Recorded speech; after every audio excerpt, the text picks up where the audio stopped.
Indian cinema के पिछले 10 साल को अगर देखें तो ऐसा लगता है कि इसकी स्क्रिप्ट क्रिस्टोफर नोलन ने लिखी है, क्योंकि जितने प्लॉट ट्विस्ट हमने देखे हैं उतना तो इंसेप्शन में भी नहीं था। यानी पिछले एक डिकेड में इंडियन सिनेमा में इस लेवल पे बदलाव देखने को मिले हैं जो कभी पॉसिबल ही नहीं हो पाता, जिसमें as a true pan Indian cinema की शुरुआत से लेके बॉलीवुड का utter downfall and rise, cinema mafia का कंट्रोल हाथ से निकलना, साउथ स्टार्स का राइज, मतलब जिन साउथ स्टार्स को हिंदी भी ठीक से बोलनी नहीं आती थी उनकी फिल्में हिंदी बेल्ट में हिंदी फिल्मों से ज्यादा कलेक्शन करके जाती है। माफ करना, मैं हिंदी में बात करूंगा।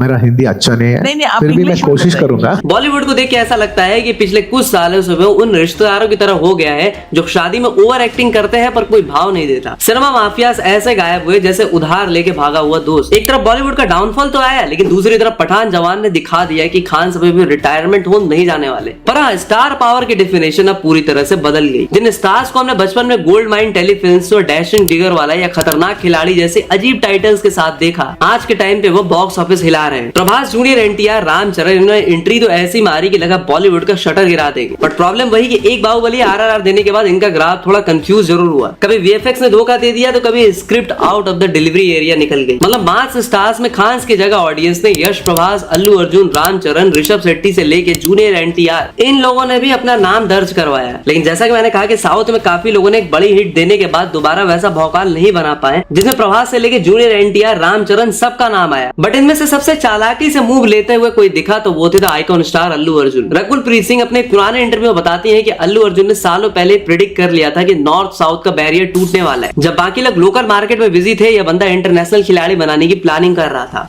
Allu Arjun, you know, he always had a vision, मैंने ये पहले भी कहा है, he always had a vision कि मैं तो चलो ठीक है स्टार हूँ, राइट, और मैं जो काम कर रहा हूँ मैं उसे इम्प्रूव करूंगा, बट मैं तेलुगु फिल्म इंडस्ट्री को ग्लोबल लेवल पर कैसे लेके जाऊँ। I remember having this conversation with him Sarrainodu के टाइम पे। अल्लू अर्जुन वो पहला एक्टर था जिसने सबसे पहले नॉर्थ साउथ के बैरियर्स को तोड़ के पैन इंडियन सिनेमा की बात कही थी।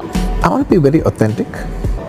I think if you're authentic in your language, people will feel the authenticity in other languages too. Allu Arjun ने सिर्फ फिल्में नहीं दी थी, उन्होंने पुष्पा के नाम का एक वायरस फैलाया था जो मास्क वैक्सीन से भी नहीं रुका। इसलिए आज की इस इंटरेस्टिंग वीडियो में बात करेंगे कि क्यों Allu Arjun is the smartest actor ever in south cinema, और उनके फ्यूचर प्रोजेक्ट्स पे भी थोड़ी सी बात करेंगे जो उन्हें 2030 तक साउथ इंडियन सिनेमा का सबसे प्रोमिनेंट और इवन ये कह सकते हैं कि इंडियन सिनेमा का सबसे बड़ा स्टार बना देगी। तो अल्लू अर्जुन को स्मार्टेस्ट एक्टर इसलिए कहा जाता है क्योंकि उन्होंने सिर्फ मूवीज नहीं की बल्कि अपना एक सॉलिड ब्रांड इकोसिस्टम तैयार किया। जब आप उन्हें यश, प्रभास या फिर जूनियर NTR से कंपेयर करोगे तो एक बड़ा डिफरेंस नजर आएगा, वर्टिकल इंटीग्रेशन और डिजिटल डोमिनेंस का। देखो, प्रभास और यश पैन इंडिया स्टार तब बने जब उनकी movies like Baahubali, KGF hit हुई, लेकिन अल्लू अर्जुन ने पुष्पा से पहले ही अपनी इमेज स्टाइलिश स्टार और आइकॉन स्टार जैसी कर ली थी। पुष्पा रिलीज होने के बहुत पहले ही अल्लू अर्जुन नॉर्थ इंडिया में एक हाउस होल्ड नेम बन चुके थे। उनका ये बेस किसी बड़े प्रमोशन से नहीं बल्कि यूट्यूब और सैटेलाइट टीवी यानी कि सोनी मैक्स, जी सिनेमा पर उनकी डब्ड मूवीज की वजह से बना था। अल्लू अर्जुन की मूवीज ने यूट्यूब पर ऐसे रिकॉर्ड्स बनाए थे जो उस वक्त किसी बॉलीवुड स्टार के लिए बहुत मुश्किल था। सरायनोडू ने 2017-18 के टाइम पे YouTube पर 145 मिलियन प्लस व्यूज क्रॉस कर लिए थे और ये उस वक्त की मोस्ट वॉच्ड इंडियन मूवी बन गई थी। इसने सिर्फ 6 महीने के अंदर 100 मिलियन प्लस व्यूज का माइलस्टोन भी टच कर लिया था। डीजे यानी कि दुवादा जगंदम, इस फिल्म ने भी रिलीज के कुछ ही वक्त बाद 200 मिलियन प्लस व्यूज का रिकॉर्ड भी बना लिया था, जो उस टाइम पे एक रीजनल डब फिल्म के लिए बहुत बड़ी बात थी। इसीलिए अल्लू अर्जुन की सक्सेस का एक बड़ा क्रेडिट गोल्ड माइन टेलीफिल्म्स को भी जाता है। उन्होंने ही यूट्यूब पे क्वालिटी डबिंग के साथ इन फिल्मों को फ्री में अवेलेबल कराया था, और जब पुष्पा रिलीज हुई तो लोग उनके लिए अजनबी नहीं थे। ऑडियंस पहले से उनके एक्शन और डायलॉग डिलीवरी की फैन थी। गोल्ड माइन टेलीफिल्म्स को ओनर मनीष शाह के अकॉर्डिंग पुष्पा से पहले ही अल्लू अर्जुन की डब मूवीज ने टोटल 1.2 बिलियन प्लस व्यूज हासिल कर लिए थे, जो कि किसी भी दूसरे साउथ इंडियन हीरो के लिए कहीं ज्यादा थी। नॉर्थ वेल्ट में लोग उन्हें उनके असली नाम से पहले उनके फिल्म के कैरेक्टर जैसे कि आर्या, लकी द रेसर और डेंजरस खिलाड़ी के नाम से जानने लगे थे। अल्लू अर्जुन का डांसिंग स्टाइल और स्वैग नॉर्थ इंडियन ऑडियंस को इतना पसंद आया था कि बिना किसी थिएट्रिकल रिलीज की उनकी एक कल्ट फैन फॉलोइंग ऑलरेडी तैयार थी। अगर आप नोटिस करोगे तो प्रभास ज्यादातर लार्जर देन लाइफ इमेज पे फोकस करते हैं, यश का फोकस मैचोजम और पावर पे होता है, लेकिन अल्लू अर्जुन हर बार एक नया मैनरिज्म क्रिएट करते हैं जो कि रील्स और शॉर्ट में वायरल हो जाता है। पुष्पा से पहले अला वैकुंठपुर मुलु का गाना बुट्टा बम्बा या रमुलु रमुला नॉर्थ में वायरल हो चुका था। उस टाइम पे लोग टिकटॉक रील्स पे उनके स्टेप्स को कॉपी कर रहे थे, और यही चीज उनकी पैन इंडिया रीच को सॉलिड कर देती है। जहाँ दूसरे स्टार्स टॉप टियर मास डायरेक्टर्स का हाथ पकड़ते हैं, वही बनी अक्सर डायरेक्टर्स के साथ एक्सपेरिमेंट करते हैं या पुराने डायरेक्टर्स को नए तरीके से प्रेजेंट करते हैं। जैसे कि सुकुमार, इनके साथ वो ग्रोथ, स्टाइल और सब्सटेंस का बैलेंस रखते हैं। बाकी स्टार्स के मुकाबले अल्लू अर्जुन एक वक्त में सिर्फ एक ही प्रोजेक्ट पे फोकस करते हैं। प्रभास के पास हमेशा 3-4 मूवीज पाइपलाइन में होती है, जैसे कि सालार, कल्कि, राजा साहब, स्पिरिट। इससे कहीं ना कहीं उन पे बहुत ज्यादा प्रेशर बन जाता है। वहीं अल्लू अर्जुन ने पुष्पा द राइज के बाद कोई और फिल्म साइन नहीं की थी, पूरा फोकस पुष्पा 2 पे रखा था और आज भी वो वही कर रहे हैं। इससे एक और चीज होता यह है कि ऑडियंस के बीच स्कार्सिटी पैदा होती है, जिससे मूवी की डिमांड और स्टार की वैल्यू स्काई रॉकेट हो जाती है। अल्लू अर्जुन की टीम ने मीम कल्चर और सोशल मीडिया ट्रेंड्स को बाकी स्टार से बेहतर समझते हैं। ऊपर से अल्लू अर्जुन हमेशा ऐसे रोल्स पिक करते हैं जो उनकी पिछली इमेज को सेटर कर दे। यस ने केजीएफ से रॉकी भाई से एक बहुत बड़ी इमेज बनाई थी, लेकिन अब वो इस इमेज से निकलने का प्रेशर फेस कर रहे हैं। वहीं अल्लू अर्जुन ने अला वैकेंट फॉर्मूले में एक सोफिस्टिकेटेड लड़के का रोल किया था और तुरंत बाद पुष्पा में एक देहाती मजदूर और मजदूर से स्मगलर बन गए थे। ये एक्सट्रीम ट्रांसफॉर्मेशन एक जूनियर एनटीआर और रामचरण के करियर में थोड़ी कम फास्ट पेस लगती है। जैसा कि मैंने कहा कि अल्लू अर्जुन ने पैन इंडिया स्टार बनने के लिए राजा मौली का इंतजार नहीं किया। वो पहले ऐसे तेलुगु स्टार थे जिन्होंने केरला यानी कि मलयालम मार्केट में अपनी सॉलिड फैन बेस बनाई और आज भी प्यार से लोग उन्हें वहां पे मल्लू अर्जुन कह के बुलाते हैं। और यहाँ पे कुछ नोलन के 14 पुष्पा को क्रिटिसाइज करते हैं, उसे लेबर क्लास फिल्म बताते हैं। दूसरी तरफ कंटेंट ओरिएंटेड सिनेमा के फैन मल्लू ऑडियंस अल्लू अर्जुन की पुष्पा जैसी मास मसाला फिल्म को भी उतना ही प्यार देती है जितना वो फहाद फाजिल या फिर किसी दूसरे मलयालम एक्टर की फिल्म को देती है। ऊपर से अल्लू अर्जुन पहले ऐसे एक्टर है जिन्होंने अपनी फैन एसोसिएशन को एक प्रोफेशनल ऑर्गेनाइजेशन जैसे कि Allu Arjun fan association AAFA build किया था। ये फैन सिर्फ मूवीज प्रमोट नहीं करते हैं या फिर फैन वॉर में शामिल नहीं होते, बल्कि सोशल सर्विस जैसे HPV वैक्सीन अवेयरनेस ड्राइव भी करते हैं। इसीलिए अल्लू अर्जुन अपने फैंस को सोल्जर्स की तरह ट्रीट करते हैं जो ग्राउंड लेवल पे उनकी ब्रांड वैल्यू मेंटेन करके रखते हैं। और आज के टाइम पे साउथ के 4 बड़े एक्टर्स को अगर आप उठा लो, जैसे कि Prabhas, case, junior NTR, Ramcharan,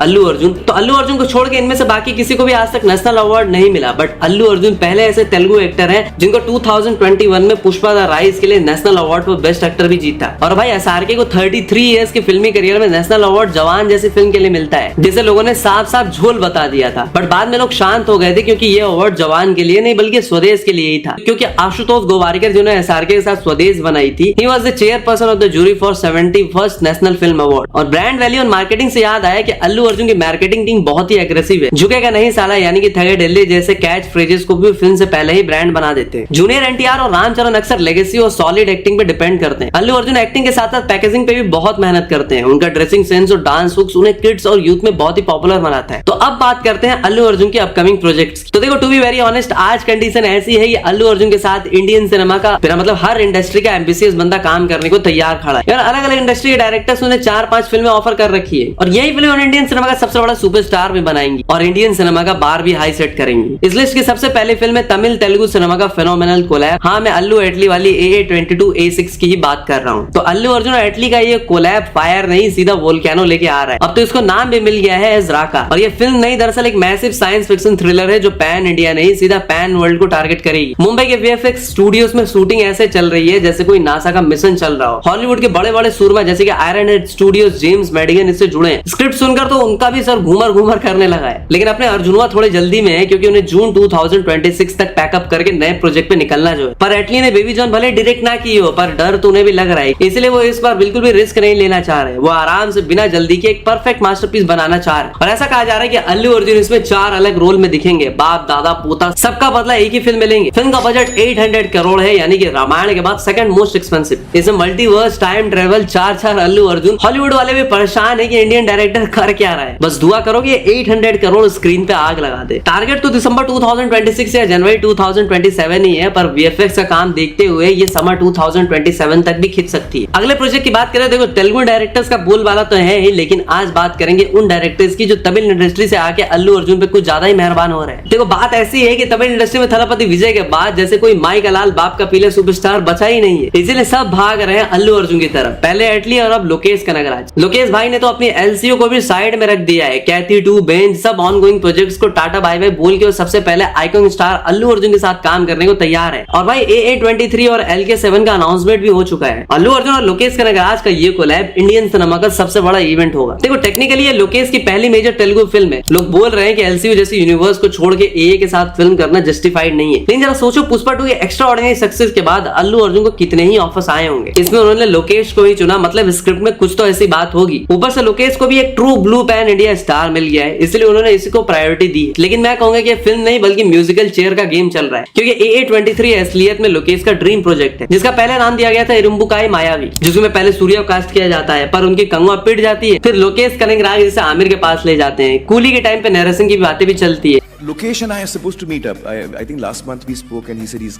coming to Bombay at some point. We'll go through the narration of that. So yeah, that's, I mean, as of now, on the cards. Aamir के साथ भी बात नहीं बन पाती और 14 जनवरी 2026 मकर संक्रांति के दिन एक कूल एनिमेटेड टीजर के साथ AA23 अनाउंस कर दी जाती है। मीडिया में जब लोकेश से पूछा जाता है कि आमिर वाली फिल्म का क्या, तो बंदे ने डिनाई करने की जगह बस इतना कह दिया होता है कि अभी सिर्फ अनाउंसमेंट हुई है, बाकी अपडेट्स आगे बताता हूँ। अगली प्रोजेक्ट की बात करें तो कोई फिल्म नहीं बल्कि इंडियन सिनेमा की ही सबसे बड़ी सीक्वल है। मैं बात कर रहा हूँ पुष्पा 3 की। देखो पुष्पा 3 द रैम्पेज सिर्फ एक मूवी नहीं, एक इमोशन बन चुकी है। पुष्पा 2 के रिकॉर्ड ब्रेकिंग सक्सेस के बाद फैंस अब इसके तीसरे पार्ट का बेसब्री से इंतजार कर रहे हैं। पहले पार्ट में हमने देखा कि द राइज कैसे पुष्पा बड़ा बना, दूसरे में हमने देखा रूल कैसे उसने राज किया, अब तीसरा पार्ट है द रैम्पेज। इसका मतलब है कि अब पुष्पा राज सिर्फ रूल नहीं करेगा बल्कि तबाही मचाएगा। स्टोरी अब इंटरनेशनल लेवल पे जा सकती है क्योंकि पुष्पा का बिजनेस सिर्फ इंडिया तक सीमित नहीं रहने वाला। देखो पुष्पा 2 ने वर्ल्ड वाइड 1600 करोड़ ज्यादा बिजनेस किया, इसी वजह से पुष्पा 3 की हाइप 100 टाइम्स ज्यादा है। रिपोर्ट्स के अकॉर्डिंग इसका बजट भी पुष्पा 2 से ज्यादा है, शायद 500 करोड़ के आसपास। अब जापान से लेकर रसिया तक अल्लू अर्जुन की फैन फॉलोइंग बढ़ गई है, तो ग्लोबल रिलीज भी बड़ी होगी। यार पुष्पा 3 की बात करें तो मेकर्स का कहना है कि वो सीक्वल की मिल्किंग नहीं करने वाले। डायरेक्टर सुकुमार ने कंफर्म कर दिया है कि उनके पास पुष्पा 3 के लिए काफी सॉलिड मटेरियल है। उन्होंने स्क्रिप्ट पे काम करना शुरू कर दिया है और वो विजुअल और एक्शन पे पहले से कई गुना बड़ा प्लानिंग करने में लगे हैं। सुकुमार इस बार VFX और CGI पर भी सबसे ज्यादा खर्चा करने वाले हैं। इसके अलावा अल्लू अर्जुन और त्रिविक्रम श्रीनिवास की जोड़ी इस बार फिर से धमाका करने को तैयार है। जुलाई सन ऑफ सत्यमूर्ति और अला वैकुंठपुरमुलु की हैट्रिक के बाद उनका 4th कोलैबोरेशन इंडियन सिनेमा का सबसे बड़ा स्पेक्टिकल होने वाला है। फिल्म का बजट भी मैसिव है, रिपोर्ट के अकॉर्डिंग 1000 करोड़ क्रॉस हो चुका है और इसे India costliest mythological fantasy film बताया जा रहा है विद डिवोशनल थीम, क्योंकि यहाँ इसमें रामायण और महाभारत के भी रेफरेंसेस होंगे। और पैन इंडिया रिलीज तो प्लान है मल्टीपल लैंग्वेजेस में, लेकिन कुछ लोग इसे भगवान कार्तिकेय पे बेस्ड फिल्म भी बता रहे हैं। वैसे भी साउथ इंडिया में खासकर तमिलनाडु में भगवान मुरुगन यानी कि कार्तिकेय सिर्फ एक देवता नहीं बल्कि वहाँ की संस्कृति और पहचान का एक हिस्सा है। उन्हें तमिल कडवुलु यानी कि तमिलों को भगवान भी कहा जाता है। नॉर्थ इंडिया में कार्तिकेय जी को अक्सर एक योद्धा और ब्रह्मचारी के रूप में देखा जाता है, लेकिन साउथ में उन्हें एक सुंदर युवा और ज्ञानी देवता के रूप में पूजा जाता है। उन्हें तमिल भाषा का जनक और संरक्षक भी माना जाता है और ऐसा कहा जाता है कि अगस्त मुनि को तमिल भाषा का ज्ञान भी मुरुगन नहीं दिया था। इस फिल्म का स्केल कल्कि 2898 AD या बाहुबली जैसा ग्रैंड होगा, जिसमें त्रिविक्रम के आइकॉनिक डायलॉग्स के साथ हैवी स्पिरिचुअल एलिमेंट्स भी होंगे। इस फिल्म के प्रोड्यूसर अल्लू अर्जुन के बाबूजी अल्लू अरविंद और एस राधा कृष्ण है। ऑफिशियल अनाउंसमेंट जल्दी एक्सपेक्टेड है, लेकिन अभी तक फिल्म अनटाइटल्ड है। शूटिंग शेड्यूल्स पे डिले हुए हैं। अर्लियर 2025 में शुरू होने वाला था बट अब 2026-27 में शिफ्ट हो गया है। लीड में अल्लू अर्जुन ने ये बात पक्की है, कोई कंफर्म फीमेल लीड या सपोर्टिंग कास्ट तब तक अनाउंस नहीं हो पाया। पांच फिल्म जैसे कि अला वैकुंठपुरमुलु में पूजा हेगड़े, तब्बू, जयराम वगैरह थे, लेकिन इसके लिए फ्रेश कास्टिंग होगी। रूमर्स में कोई बिग नेम्स नहीं है, फोकस स्टोरी और स्केल पे ही है। 1000 करोड़ का बजट, हैवी VFX और CGI का यूज होगा क्योंकि ये त्रिविक्रम का फर्स्ट मेजर VFX प्रोजेक्ट। ऊपर से कहा जा रहा है कि इसमें genre bending plot with grand sets और माइथोलॉजिकल एलिमेंट भी होंगे। पॉसिबली फिल्म 2 पार्ट्स में रिलीज होगी। लोकेशंस अभी भी रिवील नहीं हुए हैं, लेकिन पीरियड ड्रामा स्टाइल में एक्सोटिक शूट्स एक्सपेक्टेड है, जैसे पास्ट में फ्रांस, स्विट्जरलैंड वगैरह में हुआ था। इसके अलावा कुछ रूमर्ड प्रोजेक्ट भी है, जैसे कि अल्लू अर्जुन एंड संदीप रेड्डी वांगा की फिल्म, फिर अल्लू अर्जुन राजा मौली की फिल्म जो काफी टाइम से पेंडिंग है। और इन अपकमिंग प्रोजेक्ट्स और अल्लू अर्जुन के स्मार्ट मूव से आप समझ गए होंगे कि why Allu Arjun is the smartest actor in the south cinema. वैसे आप इस पे क्या ओपिनियन रखते हो वो भी बताओ, और आप वीडियो अच्छी लगी हो तो लाइक करो, इसे और भी लोगों तक पहुंचाओ। तो मिलते हैं अगली वीडियो में, तब तक के लिए हर हर महादेव।